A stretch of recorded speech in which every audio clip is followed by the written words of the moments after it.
morning folks, and welcome to episode 12 of the Eva Christie hand knitting podcast with me, Eva.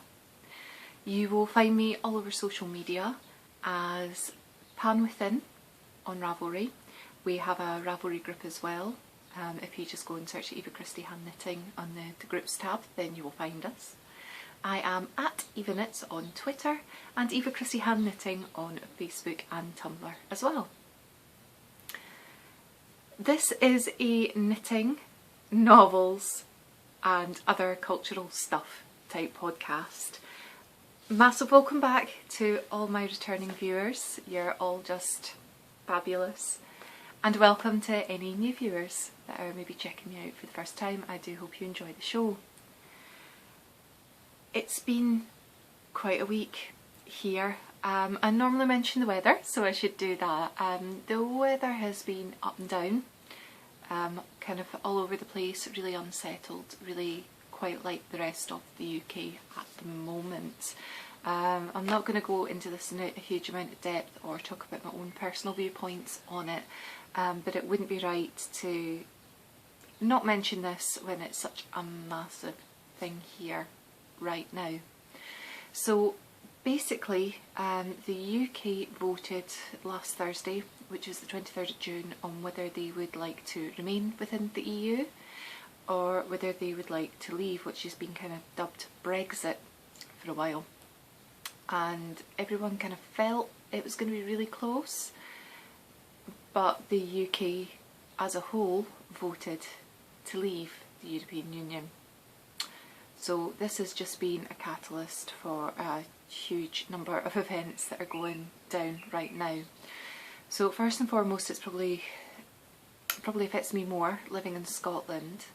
So I should mention that as part of we had a Scottish referendum in 2014 where the people living in Scotland were asked whether Scotland should be an independent nation or country or whether they should remain as part of the UK, and 45% of people living in Scotland wanted Scotland to be independent, so the 55% got it. But part of all the sort of the stuff that was being put about at the time, various manifestos, was that if Scotland was to leave, that they couldn't be part of the European Union, so the only way to safeguard that was to vote to remain as part of the United Kingdom. But now, following all the details that came in from the referendum there, Thursday just passed, it was, I think it was 62%, I think it is, of people living in Scotland said that they wanted to remain as part of the EU, but because they're part of the UK, were being taken out. And that is kind of like how democracy works for you. However, there is within the manifesto of the Scottish Parliament that should there be anything sort of massive constitutional change, that could be the trigger to a second Scottish independence referendum. So the Scottish Parliament, because we do have a Scottish Parliament, but they only have certain devolved powers. So the Cabinet met on Saturday morning, so the day following the results that were given, and I think I've not been totally up to speed in all the news because there's just so much we're getting completely swamped by at the minute, but it looks like this is going to be a trigger for the second referendum. I believe what Nicola Sturgeon, who's our First Minister, is trying to do is to protect Scotland. Obviously she believes that she's working for the best of Scottish interests, but she, I think, is going to try and negotiate with the leaders of the European Union, so effectively Scotland will seamlessly not leave the EU at all. And it's what is really kind of is just kind of unbelievable, but the Prime Minister, David Cameron, so he's the Prime Minister of the whole of the UK, he stepped down the morning following the decision and has said that he won't trigger, I think it's Article 50, which starts the proceeding for Britain to leave the EU.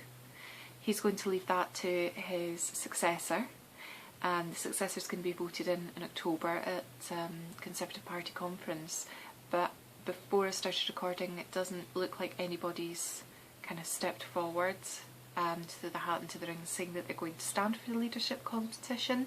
Under the constitution there, my understanding, and I could be wrong, is that although the country has voted as a whole to leave, that could just be advisory, so whoever then sort of goes for the leadership and effectively becomes Prime Minister might decide not to trigger Article 50. However, the leaders of the other member states of the European Union are pushing the UK, or whoever's in charge, to trigger Article 50 straight off. As if this all wasn't bad enough, basically the way it kind of works within the UK is it's normally a two-horse race between Labour and Tory as to who's going to be in charge of the whole of the UK, although there are other political parties. They just don't have big enough sort of MPs there to really sort of affect a challenge or whatever.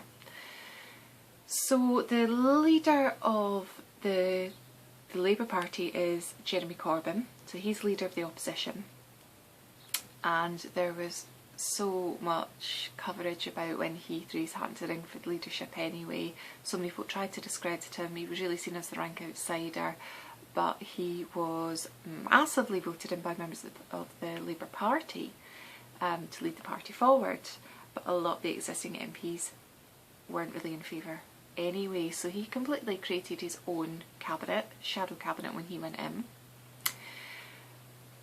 Basically his second in command, who was Hilary Benn, I understand that they had a phone conversation, and Hilary said that he had no confidence in Jeremy Corbyn's leadership anymore, because although he wasn't the head of the Remain party, he is the leader of the opposition and wanted the UK to remain within the EU. So he was going to call for a vote of no confidence. So Jeremy Corbyn responded by just firing him on the spot, which has then triggered 12 members of his shadow cabinet to all hand in their resignation yesterday. And I don't know how many members of his cabinet, how many members there are in the shadow cabinet. I think you can basically create as many as you want. So Jeremy Corbyn said that he won't stand down if it really gets triggered and they want a new sort of leader of the Labour Party, leader of the opposition. Then he will do that within a democratic process, because he is very much one for the people and democracy, whether he agrees with it or not. But he said that he would then again stand as a candidate, but he would have to be voted out by the majority and not just sort of pushed out bully boy tactics by other politicians.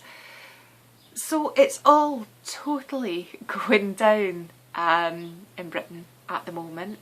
Wales, I believe, voted to leave, but I think Ireland voting, I think they wanted to remain.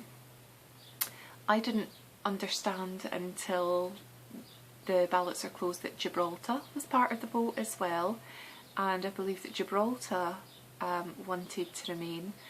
And if you just take the votes that were cast in London, London wants to remain. So it's a very strange political landscape at the moment. So watch this space. I know that I've got quite a lot of international viewers, and I won't talk about it as in depth as I have today, and I hope I've made that just sort of clear and kind of explain what's happening here at the minute. But I think it's quite interesting to know what's happening in the different countries in which all the podcasters live in. I certainly quite enjoy that, hearing what's going on in people's sort of personal lives. Not sort of gossipy details or too much personal details, but it's just nice to know how life affects and the sort of things that people are dealing with. So there is if you believe everything that you see on Facebook and everything like that, there is an awful lot of sort of racist hate crimes and things happening in England at the moment, which is just so incredibly sad. Some of them may be made-ups, some of them definitely are not. The National Front, the English Defence League, other hate organisations have been taking to the streets with banners as soon as it was announced, and telling people who, whether they've been born in this country or not, and when I say country in that sense I mean kind of within the UK, to leave, just pack their bags and leave immediately and that they're getting thrown out, and that's not the case at all, and it's just so sad. I always thought we lived in such a tolerant country, and don't get me wrong, because there are always pockets and individuals, but it's quite scary to watch that unfolding. But there has been nothing in Perth.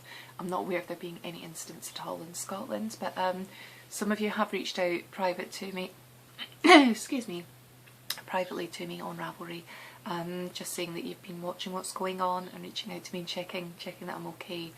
I am Scottish born and bred, despite kind of like an international name, and I believe my family has been for the last couple of generations, but that's a story possibly for another time.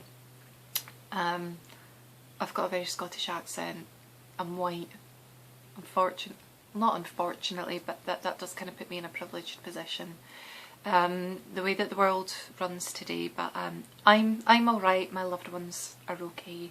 I think we all just need to unite and kind of get through this and just wait it out and see what happens. Please excuse my my croaky throat and my hay fever today. It's not ideal, but we've had council workers out the back of the house this morning with chainsaws. It was going on for an hour and a half and my head is absolutely buzzing.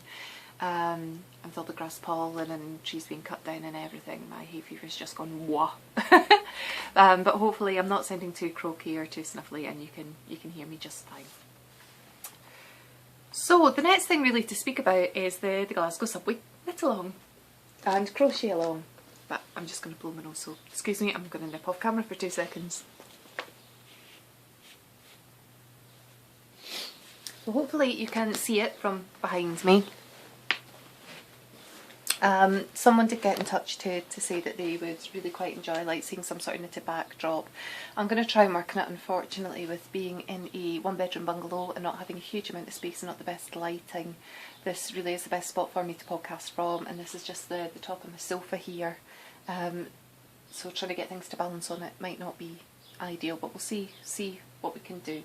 But what I have done is I've kind of it's not very ornate at the minute, it's a work in progress like a lot of things, but this is a little board that I put together for the Glasgow subway KALS. So we've got the first 4 stations here. So we've got Kinning Park, which is where we all start and finish, Cessnock, which is 495 metres in, Ibrox, which is 1145 metres in, and Govan, which is 2075 metres in. And everyone that I'm aware that's taking part, I've just made a little slip of paper with their name on it for the moment so we can see roughly where we are, and I'm going to go through them.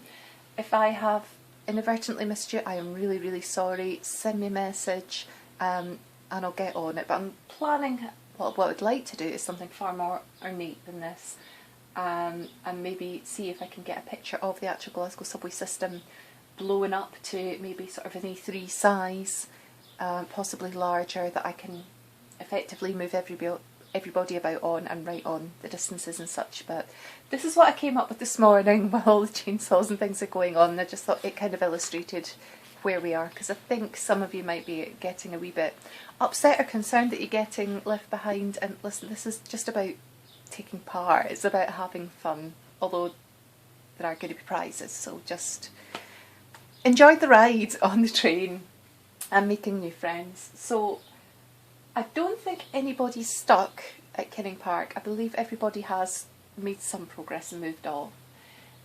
So although these names are under Kinning Park, they're on their way to Cessnock. Okay, so we've got Ladybug Lily, Granny Sheep, Woolen Flute. Woolen Flute I believe is new, so hiya. Miss Katie Ann, Charnets, Silverdale 11, Whiskey Girl, Maddie Punk, Vivacia Knits, Loozle, This Boy Knits, Sam Glover and Mint Pixie. Then at Cessnock we have Yarn Girl 900. At Ibrox we have Handbag Crazy and Tall Polish Girl, and I'm at Govan. But everyone's doing really well, and I'm thrilled that so many folk are taking part, and whoa, that was good. I am not sure where the followers of Charlotte's podcast are coming into it, because I know she's got a lot of personal stuff going on just now, so I'm not sure whether she's even, I don't think she's even podcasting that she's doing this, but we'll worry about that another time. There's enough else to be worrying about in the world, and I'm going to try and sit back a little further and try and not knock that down. Comedy moments. I am not editing that out. Okay, I have rehomed yarns this week. I've got a fair amount, and I'm going to save the best for last. So first up is this skein of vintage golden fleece yarn. So although it's vintage, it's totally bang on trend when it comes to colours. So golden fleece, I believe, was, I've been told it's Lister and Co. From Bradford in England. This is 4-ply, and it's 1 ounce of wool, so goodness only knows what that is in today's sort of metric, but I'll get on it. It doesn't even really feel that vintagey either, but we'll see. That's going into something, most likely a shawl at some point, because I'm quite liking all the neon colours and shawls at the moment. Then I have, okay, spoiler alert, if you have signed up for the Countess Ablaze Sock Yarn Club, the one that is Lady Persephone, which is the one that's 75% biffle and 25% nylon, then look away for the next minute or two, because I'm about to show what came in my letterbox just after I finished podcasting last week. So you should all have it. Certainly everyone in the UK that signed up has got it. If you're overseas, you may not yet. So this is your warning here. I'm going to show it onto the screen now.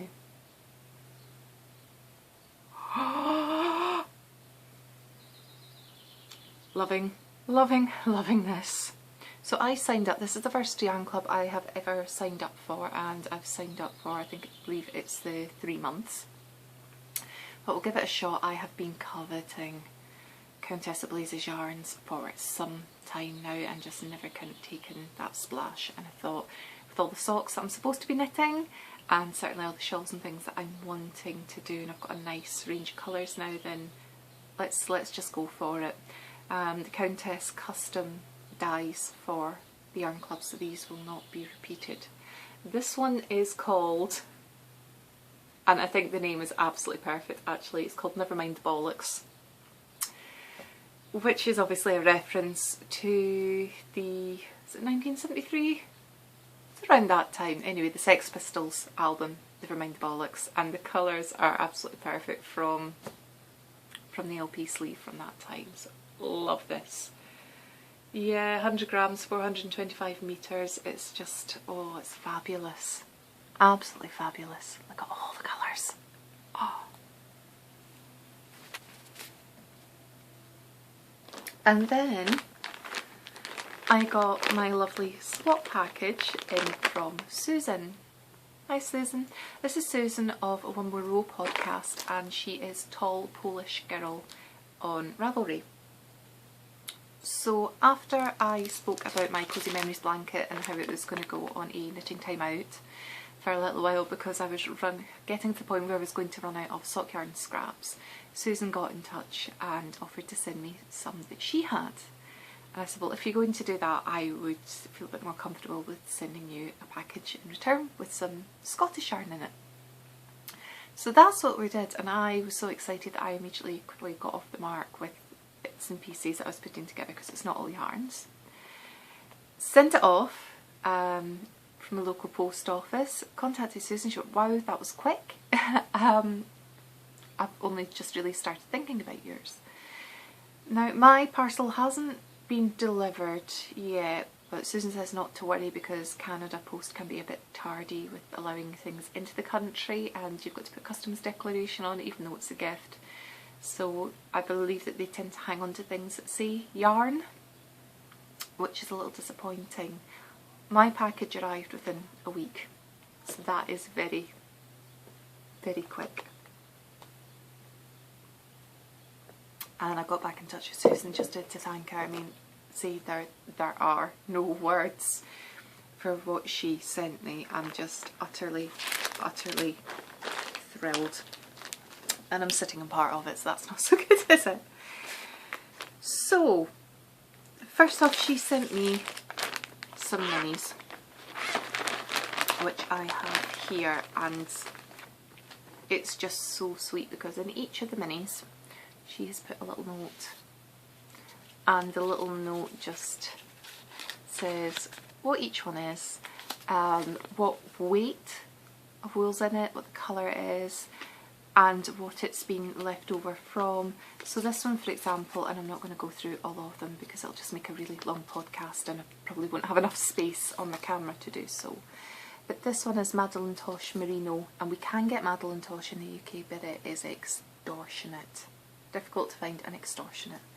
So Madeleine Tosh Merino Light, we've got 13 grams of it here in the colour Sugar Plum. It's left over from Susan's very first lace shawl. How amazing is that? I am so touched.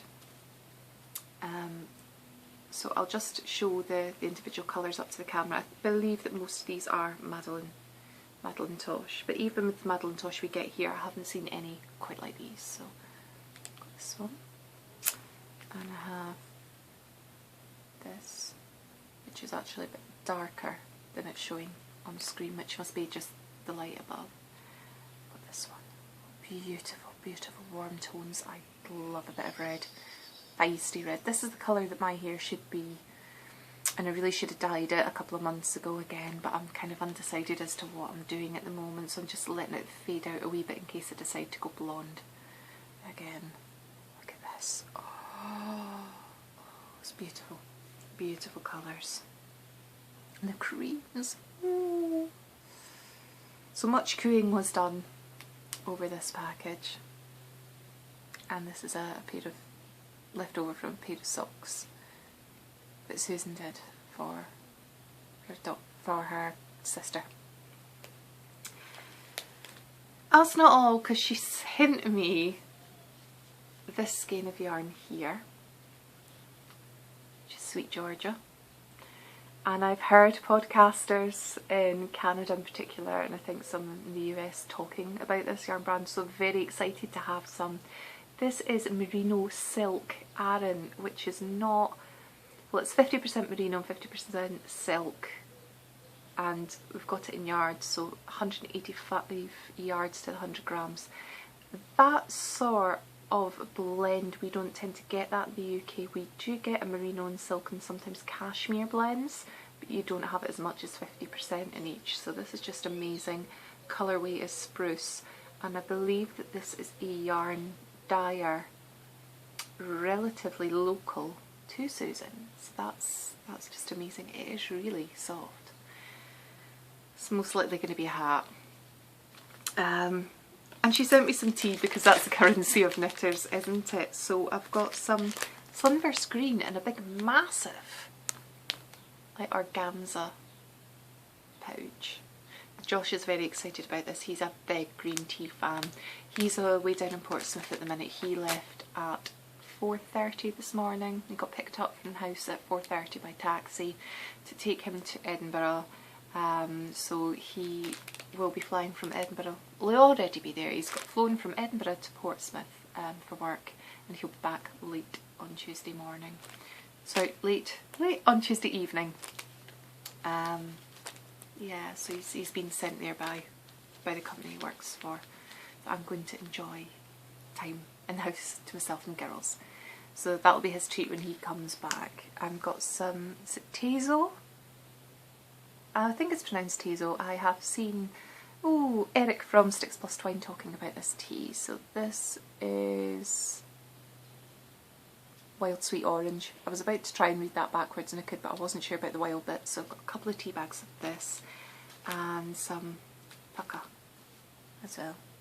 So thank you very much, Susan. I am really, really touched by your very generous swap parcel, and I really hope that mine's going to get with you soon, because I can't wait to see your reaction to the one that I sent for you. Okay, so we're going to move on to my finished objects now. So first up, I have done another square for the giant teapot in France. This is the cafe that's shaped like a teapot. There is a thread with the link to the full story in the Ravelry group, so you can find out a bit more about it. But this is a second square that I've done, and I'm just doing giant mitered squares because they're quick, they're easy to do, but there's just enough interest in them. I'm not sure what this yarn is. It will be some sort of vintage acrylic that's been donated to me as charity stash, so just using up a bit of that. And then the kicking bag for babies that is in my project page on Ravelry. I think it's Annika has written it. I finished that. So the stitch marker is where I was, because I was doing it from this top down from the mock cable rib, down on circular needles, stitch marker. So I finished it and I did the 3 needle bind off, which is my first time ever doing the 3 needle bind off, and I'm quite impressed. Faster than Kitchener. It's neat. I'm happy enough with that. So that's that one done for one of these flavour unknown babies that are coming. I know that one's definitely a girl, so we've got that sorted. And I enjoyed it so much, and this, I mean, it's a free pattern, but from this point down, this is just about 108 rounds of plain knitting. And I've just been needing mindless knits recently. That's basically all I've been doing, has been mindless knitting, because my head has just been so fuzzy and so much going on, and just cramming in what I can do when I can do it. So I started another, and this one is in Sweet and Spicy, Opal Sweet and Spicy, the original Sweet and Spicy series. This is Star Anise, or is it Star Anise? I'm not sure how you meant to pronounce that. But here's the second one. So again, you've got a wee bit mock cable, and then it goes into the rounds, and I think I'm about 68 rounds down, so not a huge amount to do. It is coming on quick. That's mainly been sort of TV knitting, and when I was up at Aberfeldy on Saturday, I was up there on a Saturday on this occasion at the Tumble and Tay Festival. It was quiet, so I got a fair amount done.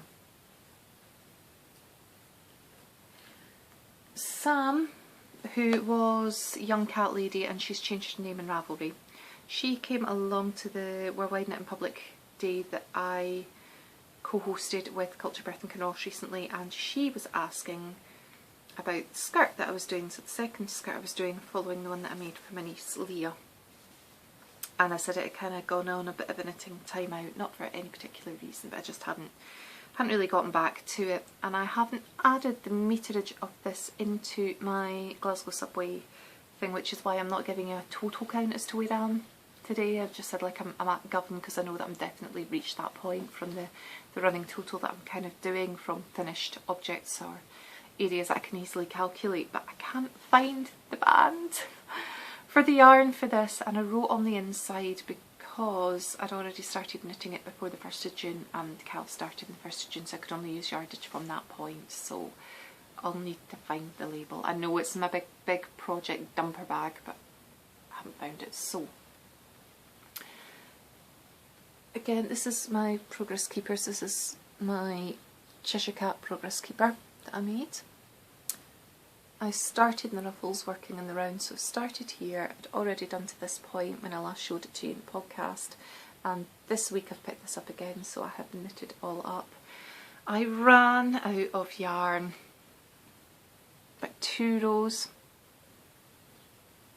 before finishing it off and casting it off, but it's alright. I've gone for a probably the most similar sort of shade of yarn that I could find, but this is the waistband and it actually gets seamed down inside. It's not going to show through, and it'll probably just be for Leah anyway, and her mum's not going to bother about that. And although I am a pernickety knitter and perfectionist knitter, I'm happy, I'm okay about the fact that there is a different colour of yarn just for a couple of rows and for seaming it down. So I'm not having this fully as a finished object because it's not seamed.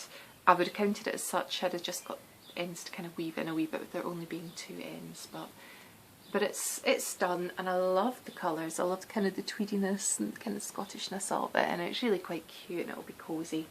But I'll need to get that seamed in and get that up on my project page as well, next to the other one.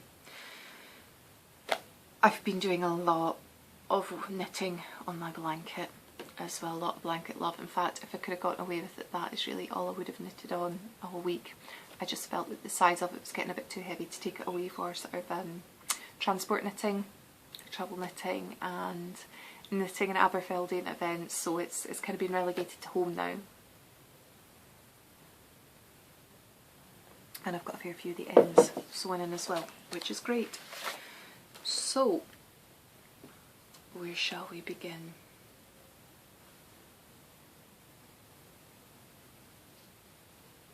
We'll start here with this section. So this is how it's all looking now. So I've got 4x4, which I'm really happy with, and it's the main size I wanted to get each of 4 sections up to, and then I'll seam them all together and kind of work from there. So this is, if you remember, one of my centre squares. So I added 2 to this since my last podcast, and I haven't sewn in the ones right on the edges yet, just so I don't end up pulling them too tightly and it interferes with picking up the stitches. So this one is Opal, and it's from their Love Story range, and it's called Moment. This is also Opal, but I'm not sure which one it is. And then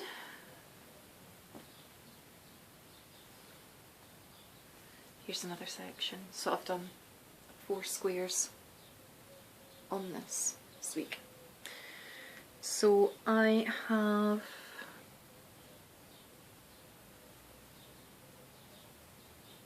just trying to work out what I'm doing. So this one here is left over from the kicksack that I've just finished. So I got that square straight in. This one is from the Best Friends series. I think it's called Vertraum, but I'm not sure what the English translation of that is off the top of my head. This is one of the minis that Lou, who is Luzol, gave to me at Worldwide Knit and Public Day that I got through our skein swap, mini skein swap. So this is Rosy Maple Haze by Felt Fusion, and it's just lovely. What a beautiful, beautiful drape it's got to it.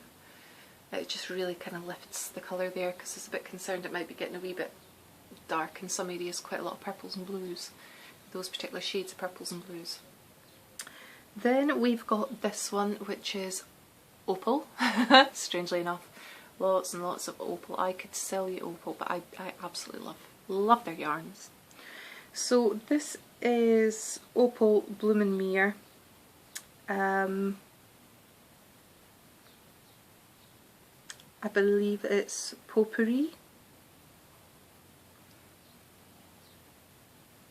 or it might actually be that it's from the Traumhaft's Potpourri series and it's called Bloomin' Mere.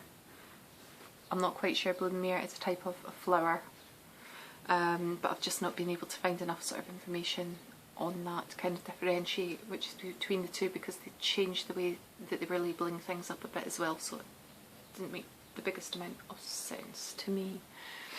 And this one, this is the last square that I put in this week. This is from the Yarn Yard and it's called Clan. So I don't know if you can kind of see, it's mainly kind of a taupe sort of colour, but it's got little, almost like sprinkles of confetti or sort of tweedy camouflage colours. So that's where we are with that, and I just desperately want to just get more and more squares into that. I just love knitting up mitered squares, and I love sock yarn, and just it's really coming together. So I think that's everything that I've got on my needles that I've been working on at the moment. There's obviously another few projects, but I've just got so many that I'm juggling at the minute that I'm not going to keep showing you things that I haven't done any work on at all.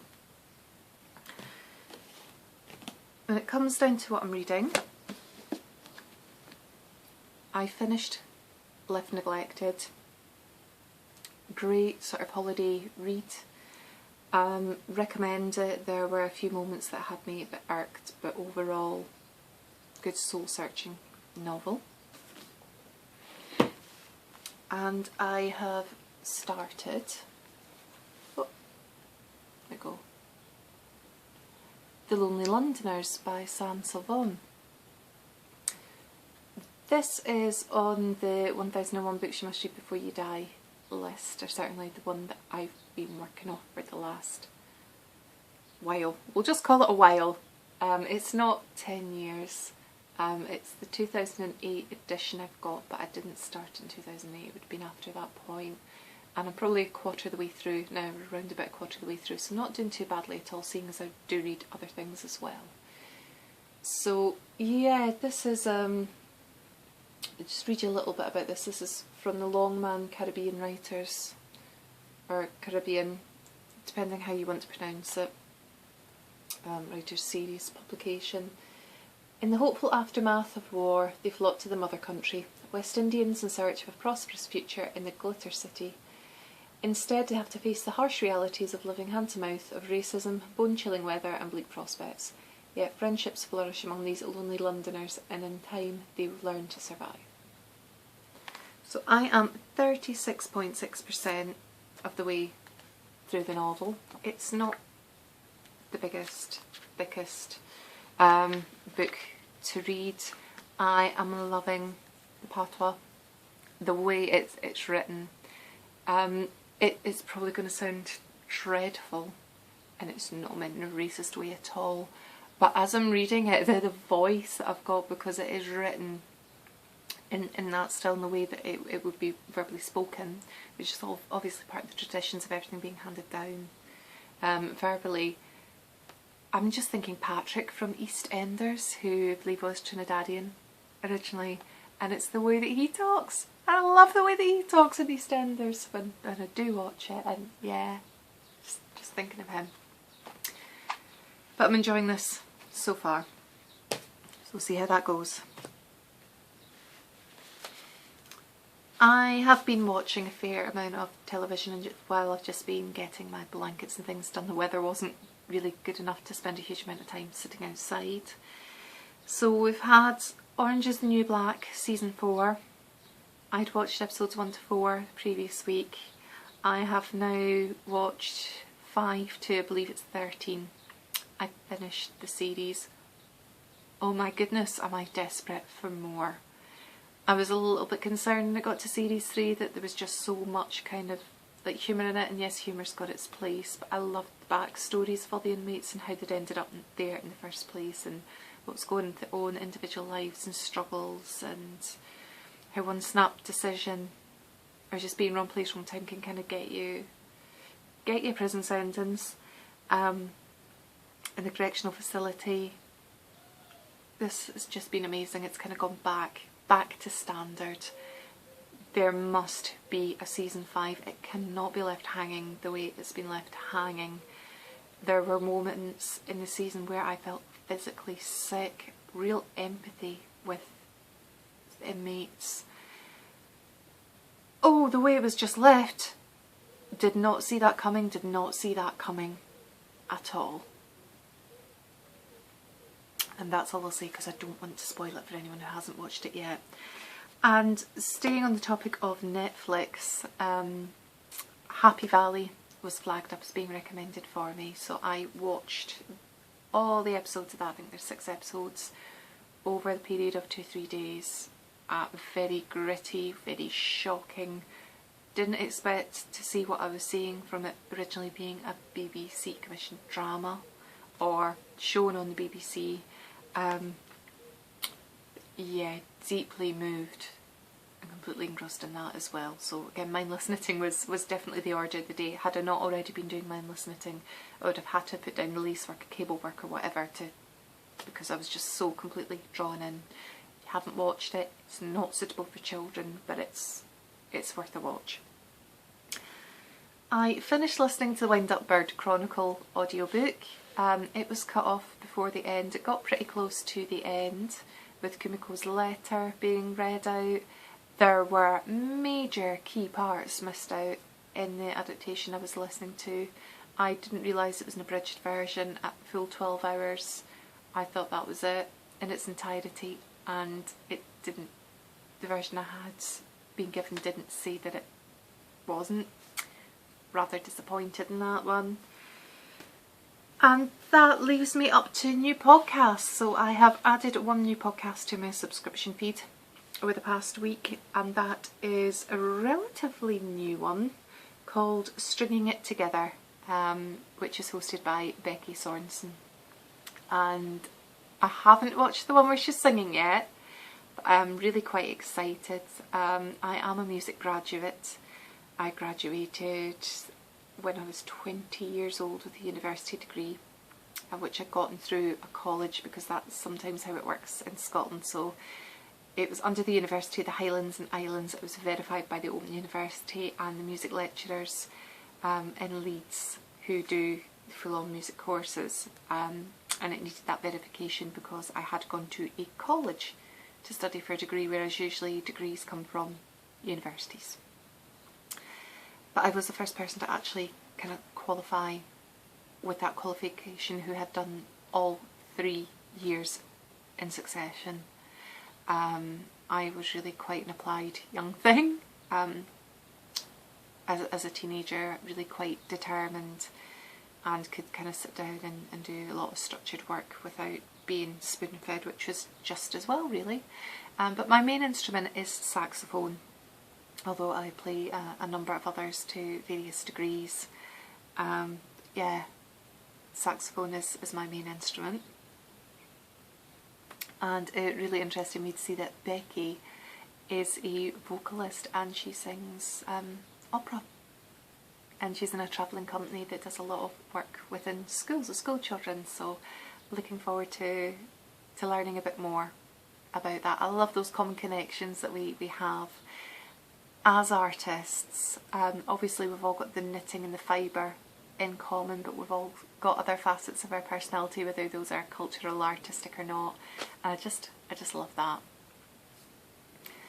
So all that really remains for me to do and to say is to just wish you happiness, like I always do. In these really turbulent times, please guys, just look after yourselves and look after one another.